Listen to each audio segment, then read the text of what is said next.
雪城とバラ紅。原作グリム兄弟。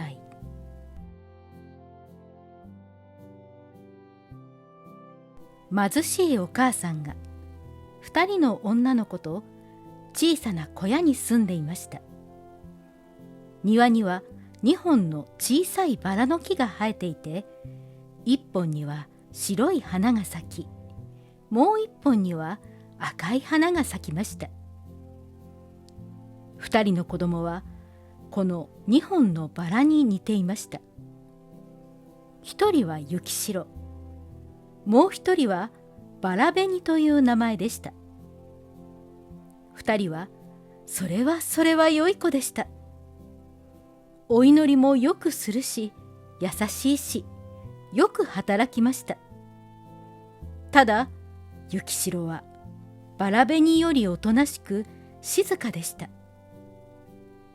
バラ紅は野原を飛び回ったり、花を摘んだり、蝶々を捕まえたりするのが好きでした。雪城はうちでお母さんのお手伝いをしたり、本を読んだりするのが好きでした。でも2人はとても仲良しでした。一生離れないつもりでした。2人はいつも家の中をきれいにしました。夏にはバラ紅がその係でした。毎朝お母さんの寝床を白と赤のバラの花で飾りました。冬には雪城がピカピカに磨いたお鍋を炉の上にかけました。炉はパチパチと燃えました。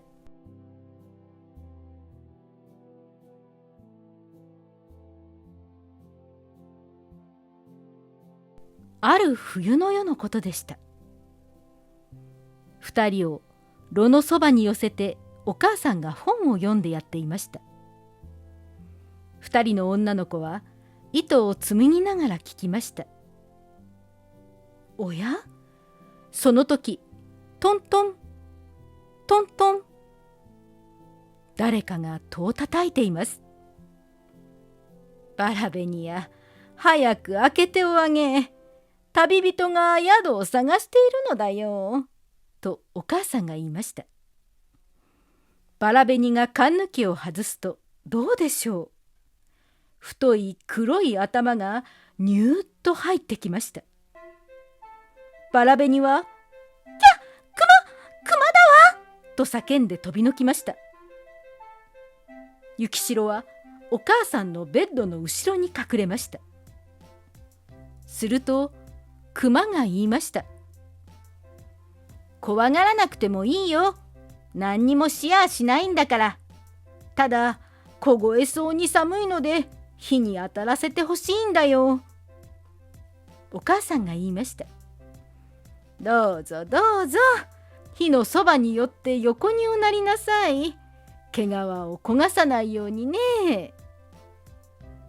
それから2人に言いました。雪城や紅バラや出ておいで。熊さんは何にもしやしないから。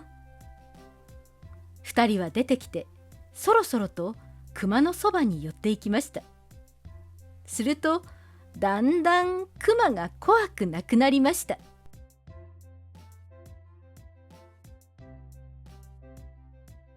熊が言いました。ねえ、子供さんたち、背中の雪を払い落としてください。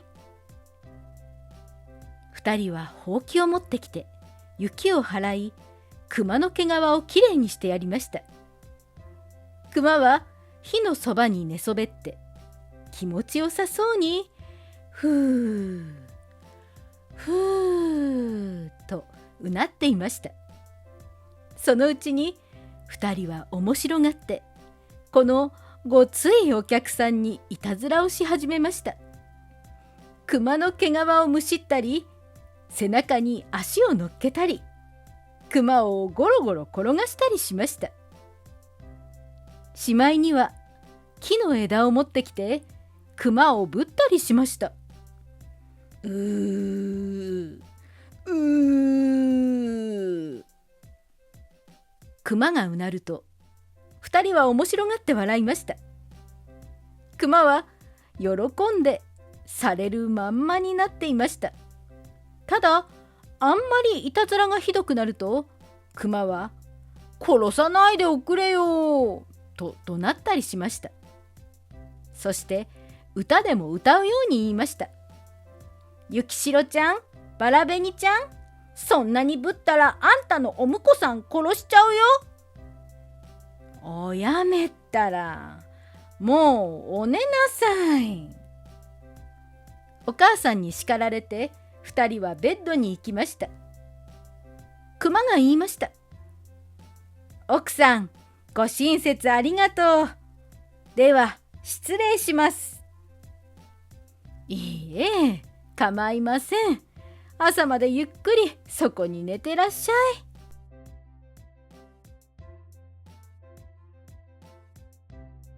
朝になると2人は熊を外に出してやりました。熊は雪の上を走って森の中に入っていきました。その日から熊は毎晩決まった時間にやってきて炉のそばに横になりました。2人は思いっきり熊と遊びました。熊は2人にいたずらされてはうーうーと喜んでうなりました。熊さんが来るまでは戸を開けておかない？そうね、もう来る頃だわね。2人はこの大きい友達が大好きになりました。いつも来るのを待っていました。みんなが寝ると熊も炉のそばにじっと横になって目をつぶります。朝まで行儀よく眠っています。朝が来るとゆきしろが言います。おはよう、熊さん。バラベにも言います。おはよう、私の大事なお友達。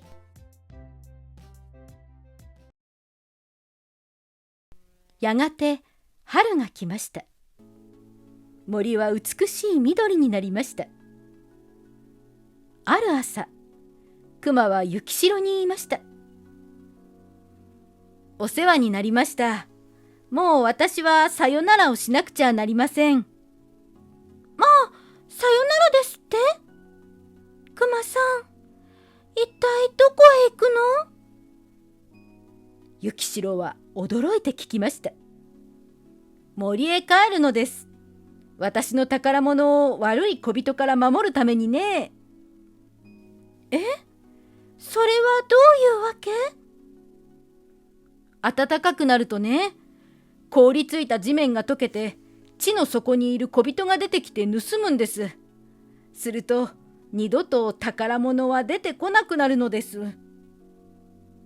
熊さんが行ってしまうなんて。ゆきしろはとても悲しく思いました。が、戸の缶抜きを外しました。熊が出ようとした時でした。熊の皮が鍵に引っかかって少しちぎれました。ゆきしろには皮の下に金がキラキラ光ったように見えました。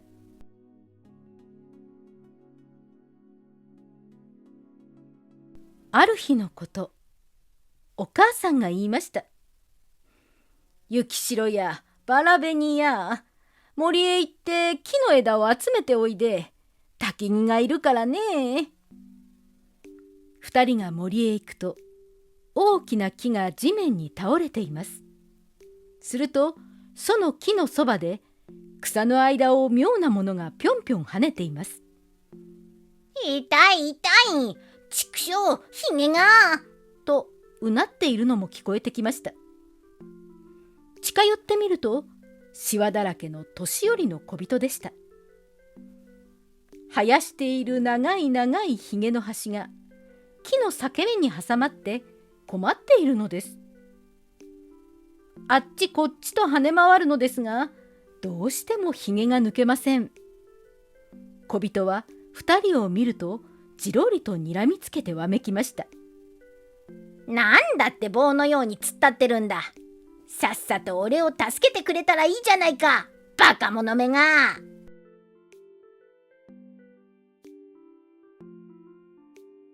バラ紅が聞きました。どうしたのあんた。バカめ、見ればわかるじゃないか。俺は細い焚き木を作るつもりでこの木を割ろうとしたんだ。俺たちの食べ物はほんのちょっぴりだからな。太い焚き木じゃすぐ焦げついてしまうんじゃ。お前らのような大ぐらいじゃないからな。くさびをうまく打ち込んで、もう少しというところでくさびがつるっと抜けちまったんだ。途端に木の間に俺の立派なひげが挟まっちまってよ。このありさまだ。それをお前らはゲラゲラ笑ってやがる。それ抜いてくれ。二人はうんうん引っ張りましたが、ひげはしっかり挟まって抜けません。急いで誰か連れてくるわ。とバラ紅が言いました。すると小人はまた怒ってわめきました。トンチキめ、人を呼んだってどうなる。お前たち二人でさえも多すぎるのに、もっと気の利いたことを考えろ。まあ、待ってらっしゃい。いいことがあるわ。と雪代が言いました。自分のポケットから小さいハサミを出してチョキンとひげの端っぽを切り取りました。途端に小人の体は楽に動き出しました。すると早速小人は木の根に挟まっていた袋をつかみました。中には金がいっぱい詰まっていました。ふん、俺の大事なひげを切り取りやがったな。覚えてろ。と悪口を言いながら袋を担ぎ上げました。そして二人の方を振り向きもせず、どこかへ行ってしまいました。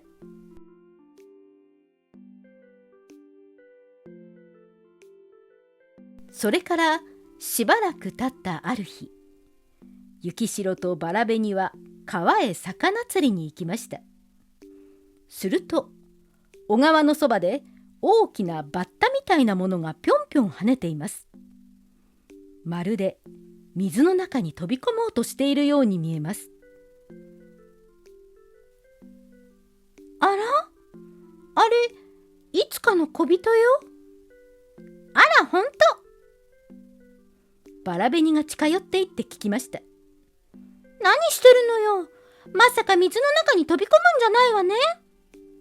バカめ、俺はそんなバカじゃないよ。この魚のやつが俺を水の中に引っ張り込もうとしているんだ。よく見ろ。なるほど。大きな魚が小人の垂れた釣り糸に食いついてぐいぐい引っ張っています。小人が釣りをしていると風が吹いてきて、小人のひげと釣り糸がもつれてしまいました。ちょうどその時、大きな魚がかかったのです。さあ大変。魚の方が力が強くて、今にも水の中へ引っ張り込まれそうです。水草につかまったのですが、どうにもなりません。そこへ二人がやってきたわけです。二人は小人をしっかり捕まえました。ひげを糸からほぐそうとしましたがダメでした。ひげを切るしかないわ。雪代がいつかの小さいハサミを出してチョキンとひげを切りました。ひげが少しなくなりました。小人は散々わめき出しました。バカ娘が、今度はひげの一番大事なところをちょん切りやがった。失礼じゃないか。それから足の茎の間から袋を引っ張り出しました。その中には真珠がいっぱい詰まっていたのです。小人はそれを引きずりながらどこかへ行ってしまいました。二人は呆れて言い合いました。助けてあげたのに悪口ばかり言うのね。小人ってへそ曲がりなんだってよ。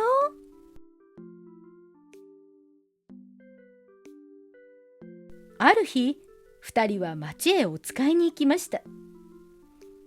途中、大きな岩があちこちにあって、空にはワシが舞っています。やがてワシが岩の上に降りてきました。すると、細い小さな鳴き声がします。助けてくれい、助けてくれい。2人が駆け寄ると、あの小人がわしにさらわれそうになっています。大変だわ、助けなくちゃ。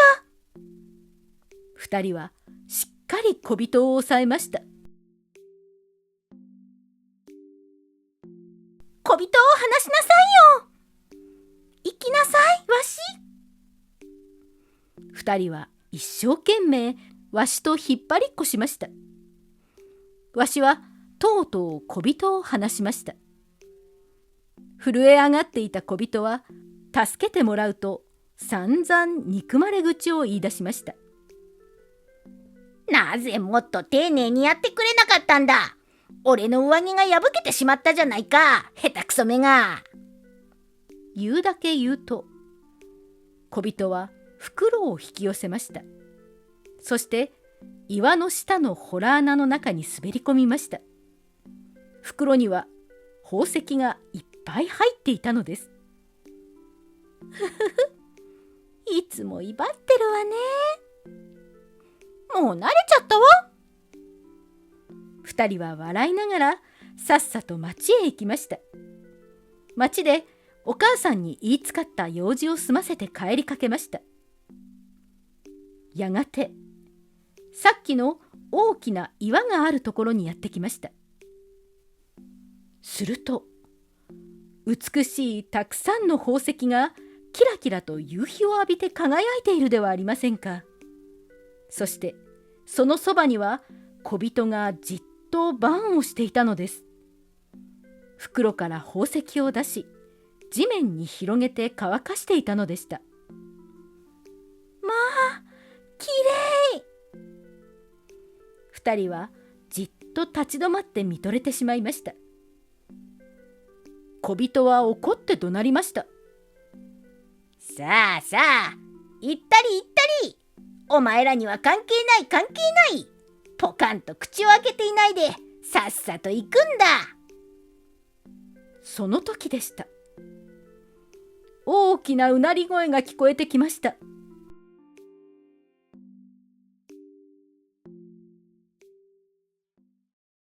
真っ黒なクマが森を出てこちらへ向かって走ってきます。うわあ、クマだ、クマが来た。小人は驚いて飛び上がりました。自分の洞穴に逃げようとしました。けれどもクマはもう小人のそばに来ていました。小人は震え上がって叫びました。クマさん、勘弁してください。わしの宝はみんな差し上げます。命だけはどうぞお助けを。こんな小人なんか食べたってどうにもなりません。それよりもそこの女の子を捕まえた方がいい。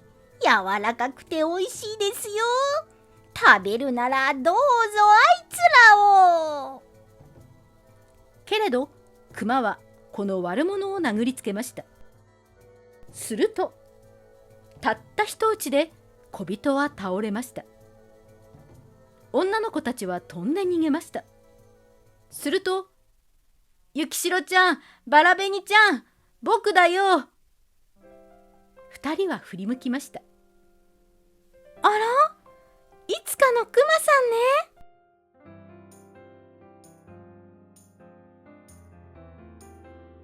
クマが2人のそばに来たとき、突然クマの毛皮が剥がれ落ちました。そしてそこには美しい金の服を着た王子が立っています。